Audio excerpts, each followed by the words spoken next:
Greetings, precious, beautiful soul that you are, spirit soul. Even though those are just words, because we're using words in a sense to get beyond words. Because see, we already know. We already all have intuition. We already know that. My topic is you become what you identify with. You become what you identify with. It's almost like we have the ability like a chameleon. Remember those lizards that they would change colors? And they, depending on their environment. And it's almost like we do that. We have that ability to adapt, to become, to take on, to act, because we're unlimited beings.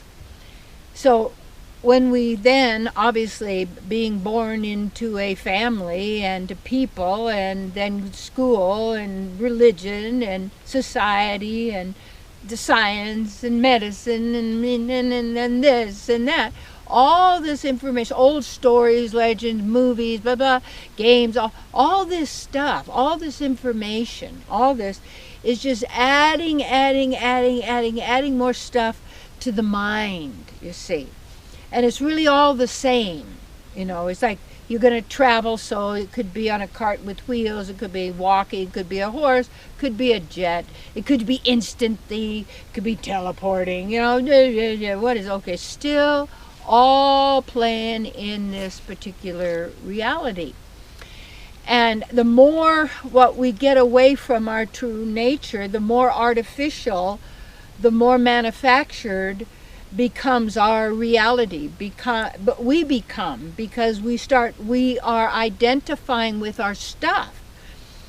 And whatever group we identify with, whatever individual, whatever, if it's a celebrity or a sports figure, or what we hate or what we don't want or what we're afraid of, all of this is our giving power to these concepts, these images, that we're then making stories up about, and then giving the power to our story.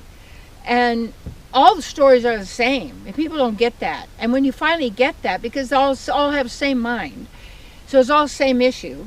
And when you get to that, you get to the source and the cause of it, you pull that plug, you don't have that anymore, you see.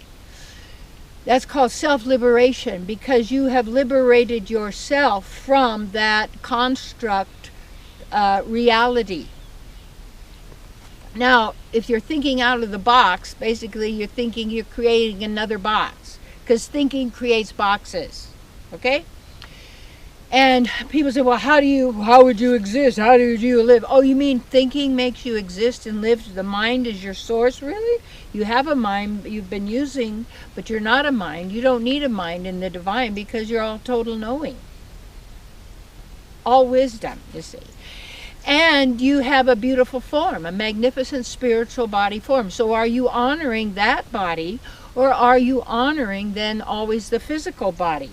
And when we do that, then we're creating all of these limitations for ourselves. So what do you identify with? And that's why you want to look at the words and write those words down that you react to, that you identify with, that you use to define yourself. Start writing down some of these beliefs that you have, that you think are absolute truth beyond a shadow of a doubt. Who taught that to you? Where'd you get it? What's going on there? Are they contributing to the real beauty and harmony of people's lives, or is it more rules, more regulations, more governing? Now we'll have a head governed person, we'll have one, we'll have two, we'll have 20. You know, your rulers. Rulers are measurers, counting, banking. Here, come on. This is all in the system that we're agreeing to, that we're participating in, you see? So when you identify with the divine, when you identify with your source, when you use your time, your energy, your investment to find out and more about the divine and from many different aspects, by knowing more and more about yourself, you see, then you'll also, by understanding and knowing how the mind operates, you know how everybody else's mind works, so you're a mind reader, basically. And nobody knows the future. I don't care. Nobody's prophesizing the future because it's being made that way according to the beliefs that people have right now. If you change those, let go of those beliefs, and actually start identifying more with your divine self, the divine reality, the truth of who you are, the goodness that you are, and act from this, you see, really start. And as you do that, then automatically the real is revealing itself. We're perceiving that, we're being that, we are there now.